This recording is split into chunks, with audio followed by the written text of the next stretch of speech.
Pemirsa, kebakaran hebat membuat panik warga. Saudara, kebakaran terjadi di permukiman di kawasan Tambora, Jakarta Barat.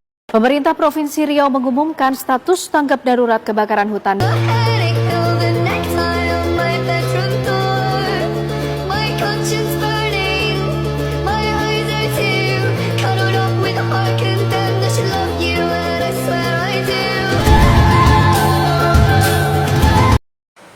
Halo semuanya, sebelumnya perkenalkan saya Rafa Rizwana Maifan, mahasiswa Universitas Riau, program studi Pendidikan Sejarah. Baik, saya akan membahas suatu topik yaitu bencana kebakaran. Bencana kebakaran sering terjadi oleh diri kita sendiri, yaitu manusia. Ada contohnya kebakaran kecil, kebakaran sedang, kebakaran yang besar, tetap kebakaran. Jadi kenapa sih saya membahas suatu topik kebakaran? Karena di Riau, kita di tempat kita tinggal, tempat saya tinggal sebagai orang rakyat Riau, sering terjadi kebakaran. Setiap tahunnya selalu terdapat data-data kebakaran di seluruh Riau. Contohnya contoh kebakaran terbaru yaitu kebakaran kilang minyak di Dumai, yang mana pastinya terjadi kesalahan di teknis atau kelalaian manusia. Kebakaran itu pasti terjadi oleh pemicu yang sangat kecil. Pemicu kecil saja bisa menyebabkan suatu kebakaran. Terus apa sih dampaknya jika terjadi kebakaran? Jika terjadi kebakaran akan berdampak pada kesehatan dalam segi faktor kesehatan, ekonomi, dan juga lain-lainnya. Contohnya dari segi kesehatan, yaitu bisa terjadinya polusi udara yang membuat kita sebagai manusia bisa terpapar oleh ISPA atau infeksi saluran pernapasan. Dan juga dari segi ekonomi, tentu saja dari segi ekonomi bakal mengalami kerugian, yang mana kebakaran ini dapat menghanguskan suatu, misalnya contohnya kayak kita contohkan dari yang kebakaran yang telah terjadi di Riau, yaitu terbakarnya kilang minyak Pertamina di Dumai, yang mana itu pasti mengalami kerugian yang sangat besar bagi Pertamina. Jadi kebakaran ini juga tidak bisa kita anggap sepele. Jadi gimana sih upaya yang bisa kita lakukan untuk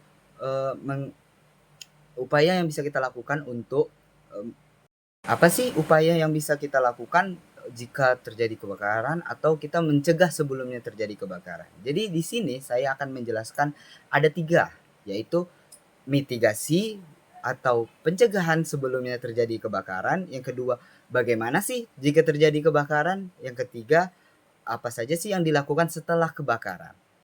Baik, saya akan menjelaskan bagaimana sih caranya mitigasi atau pencegahan sebelum terjadinya kebakaran. Jadi yang pertama kita lihat analisis, identifikasi apa saja sih yang bisa membuat risiko terjadinya kebakaran.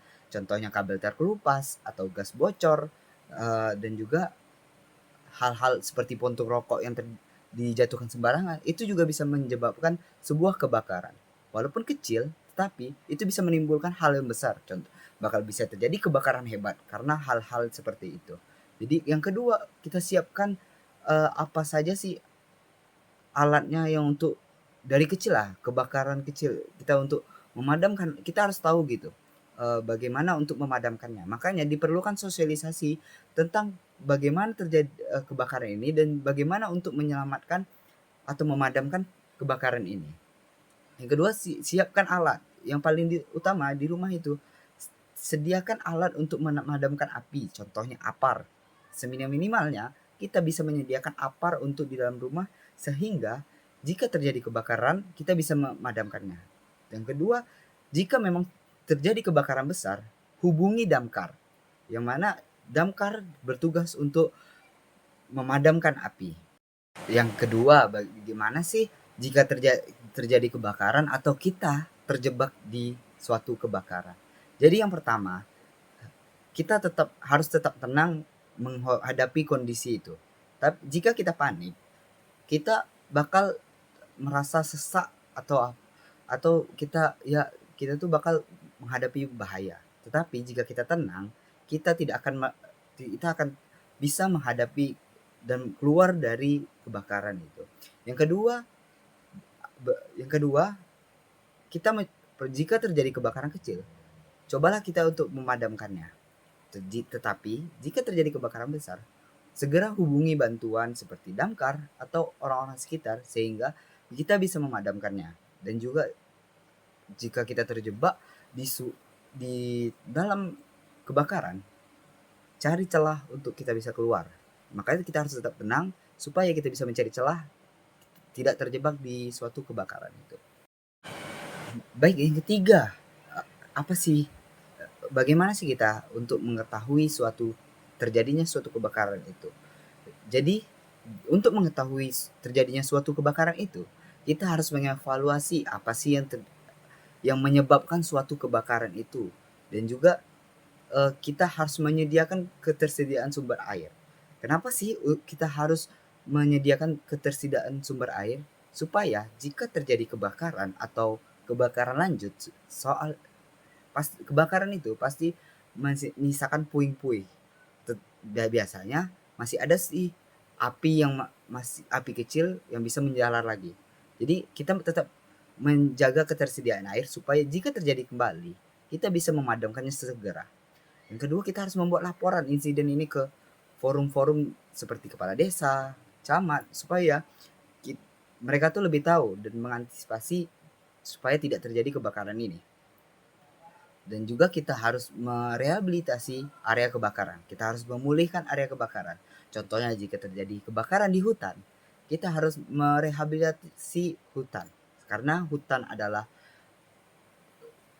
penghasil oksigen kita. Yang mana jika hutan saja terbakar, bagaimana kita bisa bernapas dengan lega? Bagaimana kita bernapas dengan bebas? Sedangkan hutan saja dibakar. Contohnya di Riau, seringnya terjadi kebakaran lahan yang mana disebabkan oleh oknum-oknum untuk membuka lahan. Sering terjadi di Provinsi Riau. Saya sebagai rakyat Riau sangat kecewa gitu. Kenapa setiap tahun selalu ada saja pembakaran lahan hutan yang mereka hanya mementingkan diri mereka sendiri, tetapi mereka tidak mementingkan orang lain. Mereka tidak mementingkan bagaimana orang lain yang terdampaknya, bagaimana orang lain kebakaran bukan hanya tentang bukan hanya mengenai orang lain saja, tetapi kebakaran ini juga bisa merugikan banyak orang. Baik, sekian dari video kita kali ini. Mungkin ini bisa bermanfaat bagi kita semua, yang mana kita bisa menghadapi kebakaran dengan tenang dan juga kita bisa mencegah terjadinya suatu kebakaran. Lebih baik mencegah daripada telah terjadi. Sekian dari saya. Terima kasih, semoga bermanfaat. Assalamualaikum warahmatullahi wabarakatuh.